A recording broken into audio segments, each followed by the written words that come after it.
আসসালামু আলাইকুম। Advanced learning একাডেমির পক্ষ থেকে সবাইকে জানাই অনেক অনেক শুভেচ্ছা ও অভিনন্দন। সুপ্রিয় অষ্টম শ্রেণীর শিক্ষার্থীরা, আজ সমাধান করব তোমাদের গণিত বইয়ের অনুশীলনী 10.3 অর্থাৎ বৃত্ত, এই অধ্যায়ের অঙ্ক নং 1 থেকে 4। এটা দেওয়া আছে তোমাদের 2026 সালের গণিত বইয়ের পৃষ্ঠা 157, অনুশীলনী 10.3। তো আজ আমরা এই 1 থেকে 4 পর্যন্ত অঙ্কগুলো সমাধান করব। 1 নং প্রশ্নে দেওয়া আছে একক ব্যাসার্ধ বিশিষ্ট বৃত্তের ক্ষেত্রফল এখানে কোনটি? তো একক ব্যাসার্ধ বিশিষ্ট বৃত্ত বলতে এমন একটি বৃত্তকে বোঝায় যে বৃত্তের ব্যাসার্ধ হতে পারে 1 সেন্টিমিটার অথবা হতে পারে 1 মিটার। অর্থাৎ এখানে একক কথাটি দ্বারা এককে বোঝানো হয়েছে। আমরা 1 থেকে 4 নং অঙ্কগুলো সমাধান করার পূর্বে, যেহেতু এটি বৃত্তের অনুশীলনী, তাই আমরা বৃত্ত সম্পর্কে 30 সেকেন্ডে আমরা প্রাথমিক ধারণা নেব। এটি হলো একটি বৃত্ত। এই পরিধির এ প্রান্ত থেকে ওই প্রান্ত স্পর্শকারী যে রেখাংশ, এটা হলো বৃত্তের ব্যাস। অর্থাৎ কেন্দ্রের উপর দিয়ে পরিধির এক প্রান্ত থেকে অপর প্রান্ত যে রেখাংশ স্পর্শ করেছে তাকে বৃত্তের ব্যাস বলে। ব্যাসের ইংরেজি হলো ডায়ামিটার, যাকে আমরা ডি দ্বারা প্রকাশ করব। আর এটা হলো বৃত্তের ব্যাসার্ধ, অর্থাৎ এই বৃত্তের এই কেন্দ্র থেকে এই পরিধি স্পর্শকারী রেখাংশ হলো বৃত্তের ব্যাসার্ধ। ব্যাসার্ধ হলো ব্যাসের অর্ধেক, অর্থাৎ দুইটি ব্যাসার্ধ মিলে একটি ব্যাস সৃষ্টি হয়। আর একটি ব্যাসার্ধের দ্বিগুণ হবে একটি ব্যাস। দেখো, এটা একটি বৃত্ত, এটি হলো বৃত্তের কেন্দ্র, আর এটা হলো বৃত্তের পরিধি। অর্থাৎ বৃত্তের সীমানাকে বৃত্তের পরিধি বলা হয়। আর বৃত্তের পরিধিকে আমরা 2πr দ্বারা প্রকাশ করব। আর বৃত্তের ব্যাসার্ধের ইংরেজি হলো রেডিয়াস, যে কারণে আমরা বৃত্তের ব্যাসার্ধকে সংক্ষেপে আর দ্বারা প্রকাশ করব। বৃত্তের ব্যাস ডি হলে বৃত্তের ব্যাসার্ধ হবে d/2, অর্থাৎ বৃত্তের ব্যাস হলো ডি, যেহেতু ব্যাসের অর্ধেক হলো ব্যাসার্ধ, তাই আমরা এই ব্যাসকে 2 দ্বারা ভাগ করলে, অর্থাৎ ডিকে 2 দ্বারা ভাগ করলে আমরা আর পাবো। অর্থাৎ বৃত্তের ব্যাসার্ধ হবে আর, আর বৃত্তের পরিধি হবে 2πr। বৃত্তের ক্ষেত্রফল হলো πr²। তো আমরা এগুলো অবশ্যই মুখস্থ করে নিব। আর এটা হলো নতুন একটি চিহ্ন, এটি হলো পাই। এই যে এই চিহ্নটির নাম হলো পাই। এটা দেখো, দেখতে অনেকটা এমন এই যে আর এর মতো, তবে আমরা এভাবে লিখব। তো পায়ের নির্দিষ্ট মান আছে 3.14, অথবা এটা হতে পারে 3.1416, অথবা পায়ের মান 22/7। তবে যদি আমাদের প্রশ্নে উল্লেখই থাকে যে পায়ের নির্দিষ্ট মান 3.14, তাহলে এটাই বসাবো। যদি উল্লেখ থাকে 3.1416, তাহলে এটাই বসাবো। আবার অনেক সময় এটাও উল্লেখ থাকতে পারে, তবে উল্লেখ না থাকলে আমরা সম্ভবত 3.14 অথবা 3.1416 এটা বসালে হবে, যে কোনো একটি বসালে হবে। তো এখন আমরা মূল অঙ্কে ফিরে যাব। এখন আমরা 1 নং সমাধান করব একক ব্যাসার্ধ বিশিষ্ট বৃত্তের ক্ষেত্রফল। অর্থাৎ একক ব্যাসার্ধ বলতে এখানে বৃত্তের ব্যাসার্ধ হবে 1। এটা দেখো হলো একটি বৃত্ত, তো এখান থেকে এই পর্যন্ত হলো বৃত্তের ব্যাসার্ধ। অর্থাৎ এই ব্যাসার্ধ বলতে এই আর এর মান হবে এখানে 1, যেহেতু বলছে একক ব্যাসার্ধ। তো আমরা জানি বৃত্তের ক্ষেত্রফল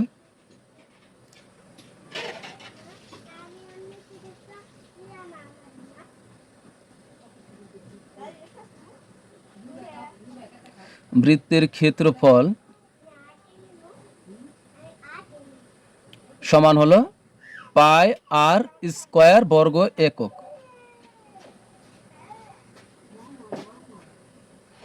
তো এখানে এই পায়ের পাই থাকবে আর এর মান, অর্থাৎ ব্যাসার্ধ হলো একক বিশিষ্ট। এখানে একক বলতে 1 কি বোঝাইছে এখানে আমরা, তাহলে আর এর মান বসাবো হলো 1। এখন আর এর উপর যেহেতু স্কোয়ার, তাহলে এখানে 1 এর উপর আমরা স্কোয়ার দিব, তাহলে এখানে বর্গ এককই থাকবে।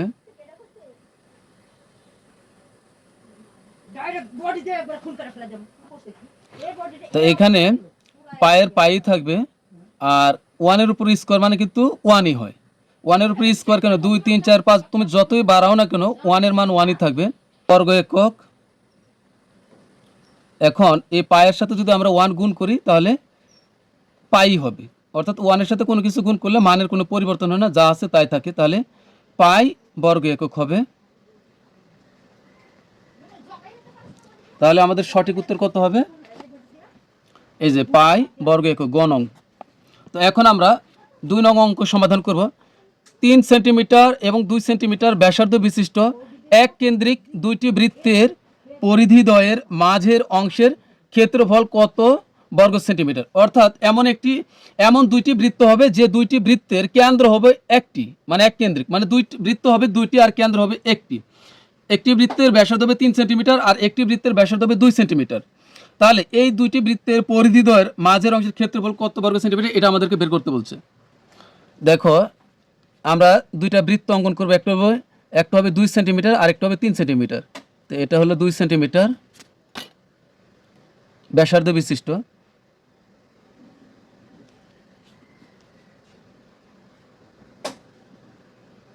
পরেরটি হবে 3 সেন্টিমিটার।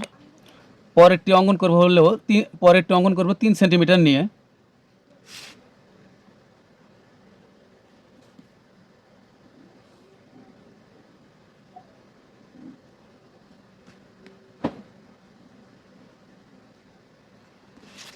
এটা হলো বৃত্তের কেন্দ্র, একটি কেন্দ্র হবে দুইটি বৃত্ত, এখানে কিন্তু দুইটি বৃত্ত হলো। তো এটা হলো 2 সেন্টিমিটার ব্যাসার্ধ, আর এইটা হবে, এর পরেরটা হবে 3 সেন্টিমিটার। এটা হবে 2 সেন্টিমিটার আর এটা হবে 3 সেন্টিমিটার। তো এটা হলো একটি পরিধি, এটা হলো এই ছোট বৃত্তের পরিধি, আর এটা হলো 3 সেন্টিমিটার বৃত্তের পরিধি। তা এই মাঝখানে যে ফাঁকা জায়গা আছে, আমাদেরকে বলছে এইটার ক্ষেত্রফল কত, এটা বের করতে বলছে। তো 2 নং সমাধান করব। আমরা জানি বৃত্তের ক্ষেত্রফল পাই আর স্কোয়ার বর্গ একক। সুতরাং 3 সেন্টিমিটার ব্যাসার্ধ বিশিষ্ট বৃত্তের ক্ষেত্রফল তাহলে কত হবে? এই পায়ের পাই থাকবে, আর আর হলো 3 সেন্টিমিটার, ব্যাসার্ধ মানে হলো আর, তাহলে গুণ, যেহেতু পায়ের সাথে আর গুণ আকারে আছে, এখন আমরা এই আর এর মান বসাবো হলো 3, আর যেহেতু আর এর উপরে স্কোয়ার তাহলে এখানে হবে স্কোয়ার। যখন আমরা এই অক্ষর অর্থাৎ আর এর মান বসিয়ে দিব, তখন আমরা এখানে লিখব বর্গ সেমি। ক্ষেত্রফল হলে হবে বর্গ সেমি, যদি থাকতো মিটারে তাহলে লিখতাম বর্গ মিটার, বর্গ সেন্টিমিটার। তো এখানে কি হচ্ছে, এই পায়ের পাই হচ্ছে গুণ 3-এর উপর স্কোয়ার, মানে এখানে 2টা 3 আছে, 2টা 3 গুণ করলে হবে 3 3 9 বর্গ সেন্টিমিটার। এখন 9 আর পাই গুণ করলে হবে 9 পাই। আবার তো এখন লিখবো যে এবং 2 সেন্টিমিটার ব্যাসার্ধ বিশিষ্ট বৃত্তের ক্ষেত্রফল ব্যাসার্ধ বিশিষ্ট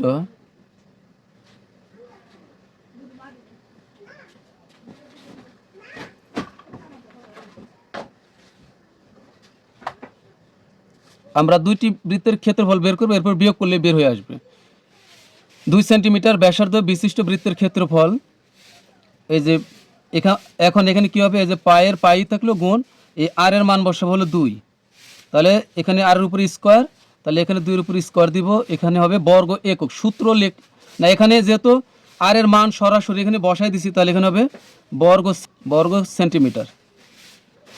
আর সূত্র লিখলে কোনো মান না বসালে তখন লিখতে হবে বর্গ একক। তো পায়ের পাই থাকলো গুণ 2-এর উপর স্কোয়ার মানে হলো 4 বর্গ সেন্টিমিটার, সমান 4 আর পাই গুণ করলে হবে পাই, আর 4 গুণ করলে হবে 4 পাই, এখানে বর্গ সেন্টিমিটার।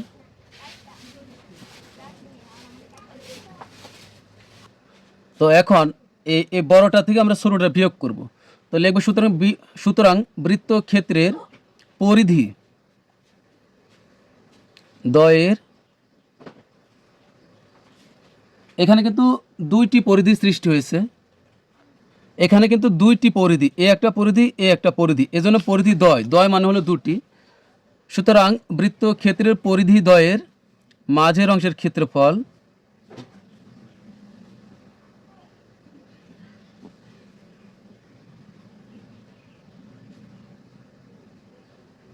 জায়গায় না আটলে তোমরা শুধু লিখবে পরিধিদ্বয়ের মাঝের অংশের ক্ষেত্রফল।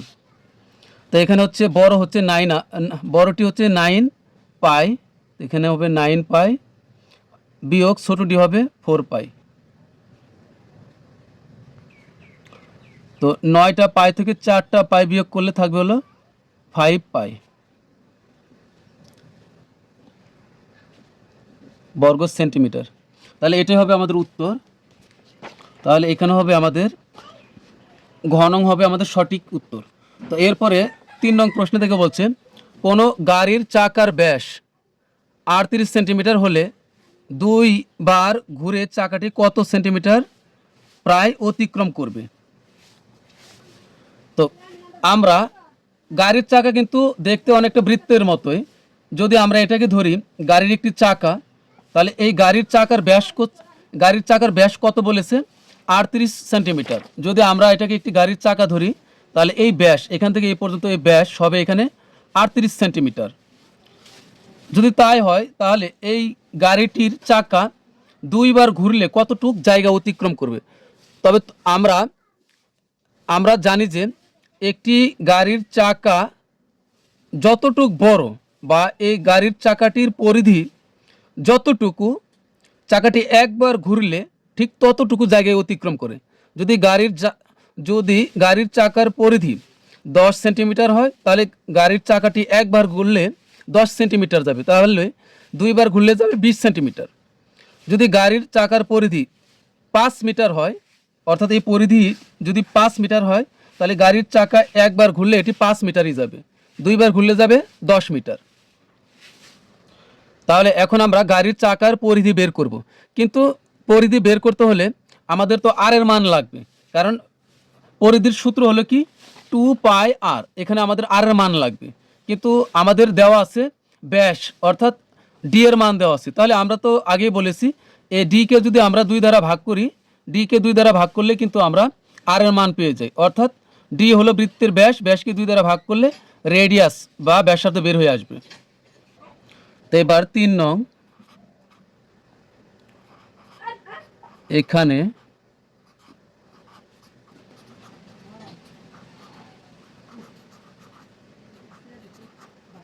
চাকার ব্যাস ডি সমান 38 সেন্টিমিটার।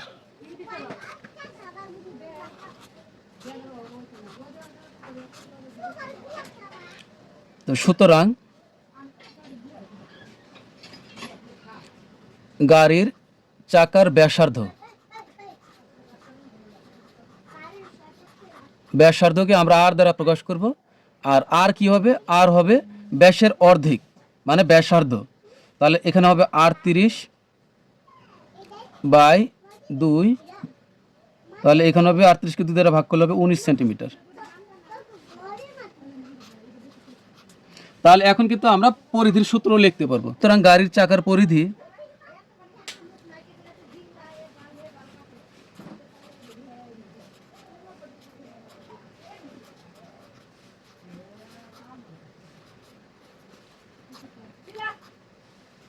গাড়ির চাকার পরিধিও বৃত্তের সূত্রই হবে, কারণ হলো গাড়ির চাকা বৃত্তের মতোই গোল। তাহলে গাড়ির চাকার পরিধি হবে 2 পাই, এখানে হবে আর, এখানে 2 এর মান 2ই থাকলো, পাই আর এগুলো কিন্তু গুণ আকারে আছে সবগুলো, তাহলে গুণ পায়ের মান এখানে আমরা বসাবো 3.1416 বসাইলে আমাদের এই উত্তরে দশমিকের পরে একটু অমিল হয়, কিন্তু আমরা দশমিকের পরে 3.1416 এই এতটুকু বসাইলে আমাদের আর কোনো সমস্যা হয় না। আর এর মান কত, এই যে আর এর মান কিন্তু আমরা বের করেছি 19, তাহলে এখানে হবে 19। তাহলে এখন এগুলো আমরা গুণ করি সবগুলো, 2 গুণন 3.1416 গুণন হবে 19, তাহলে হবে 119.3808। তাহলে আমাদের 38 পর্যন্তই আছে আমাদের উত্তরে, দেখো 119.38। তাহলে আমাদের সঠিক উত্তর হবে এ ঘ নং 119.38 সেন্টিমিটার। তো এখন আমরা 4 নং অঙ্কগুলো সমাধান করব। তো এখানে 3টি অঙ্ক আছে। নিম্ন বর্ণিত ব্যাসার্ধ বিশিষ্ট বৃত্তের পরিধি নির্ণয় করো। অর্থাৎ এখানে বৃত্তের ব্যাসার্ধ দেওয়া আছে ক নঙ্গে 10 সেন্টিমিটার। এখন আমরা এটার পরিধি নির্ণয় করব। তো এখানে ব্যাসার্ধ বলতে এখানে আর এর মান আছে 10 সেন্টিমিটার। তাহলে পরিধি কী হবে? 2 পাই আর। আমরা এই 2 এর সাথে পাই 3.14 গুণ করব, আর এর সাথে আর এর মান হবে 10। এটা গুণ করলে কিন্তু আমাদের উত্তরগুলো চলে আসবে। এখন 4-এর ক নং সমাধান করব। তো ক নংয়ে বৃত্তের ব্যাসার্ধ দেওয়া আছে 10 সেন্টিমিটার। তো লিখব যে দেওয়া আছে ব্যাসার্ধ, দেওয়া আছে বৃত্তের ব্যাসার্ধ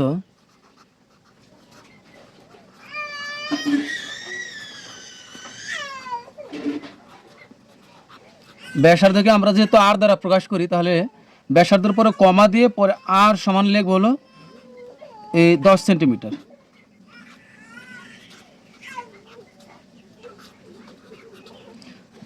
এখানে দেখো যা আছে আমরা ঠিক তাই উঠেছি 10 সেন্টিমিটার। সুতরাং বৃত্তের পরিধি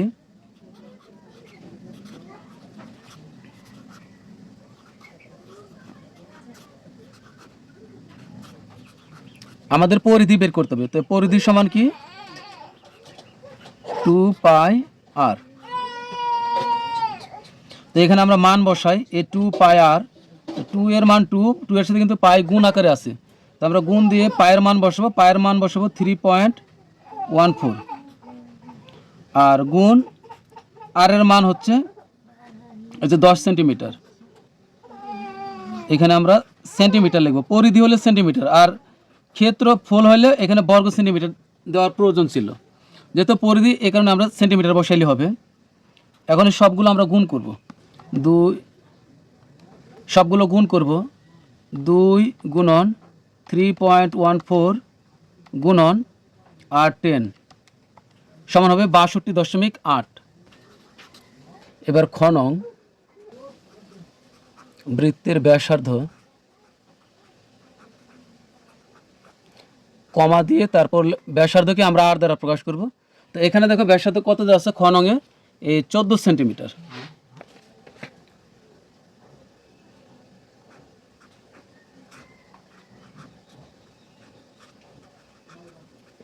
সুতরাং বৃত্তের পরিধি, যেহেতু আমাদের সবগুলো পরিধি বের করতে হবে,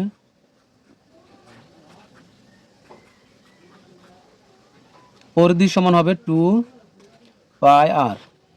তো এখানে মান বসাই, 2 এর 2 গুণ দিয়ে পায়ের মান হচ্ছে 3.14 আর গুণন হলো আর এর মান কত? এখানে 14 সেন্টিমিটার। তো এখানে আমরা সেন্টিমিটার লিখব। পরিধি হলে যা থাকবে একক তাই হবে, সেন্টিমিটার আছে সেন্টিমিটার হবে। কিন্তু এখানে যদি ক্ষেত্রফল হতো তাহলে কিন্তু এখানে বর্গ সেন্টিমিটার লেখার প্রয়োজন ছিল। তো এখন সবগুলো গুণ করব। 2 গুণন 3.14 গুণন হবে 14, তাহলে হবে 87.92। এখানে হবে 87.92। আমরা দশমিকের অঙ্ক হলে আমরা প্রায় দিব, এটা দিলে সবচেয়ে ভালো, প্রায়। তো আগেরটাতে আমি প্রায় দিইনি, তোমরা প্রায় দিয়ে নিবে। দশমিকে বৃত্তের অঙ্কগুলোতে আমরা সবসময় প্রায় ব্যবহার করব। তো এটা হলো খ নং। তো এখন সমাধান করব হলো আমরা গ নং। এবার গ নং সর্বশেষ।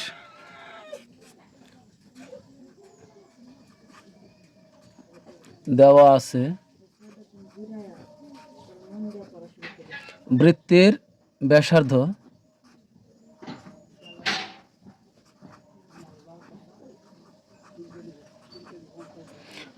ব্যাসার্ধ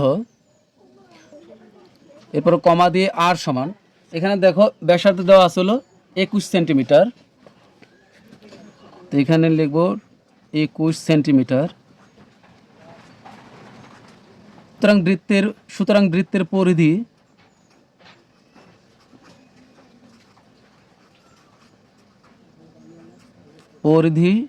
সমান হবে 2 পাই আর। তো এখানে মান বসাই আমরা, 2 এর 2 পায়ের মান হলো 3.14 গুণ আর এর মান হলো এবার 21। এখানে 21, এরপর আমরা এই পাশে লিখব সেন্টিমিটার। তো এখানে গুণ দিই আমরা সবগুলো। টু গুণন 3.14 গুণন হবে 21, তাহলে 131.88 31.88 সেন্টিমিটার। এখানে আমরা ব্র্যাকেটে প্রায় লিখে দিব। তো এটাই গণন প্রশ্নের উত্তর। তো আজকের মতো আমাদের ক্লাস এখানে শেষ। পরবর্তী ক্লাসে আমরা সমাধান করব 5, 6 এবং 7 এই 3টি অঙ্ক সমাধান করব। শেষ। সবাই ভালো থাকবে, সুস্থ থাকবে। আল্লাহ হাফেজ।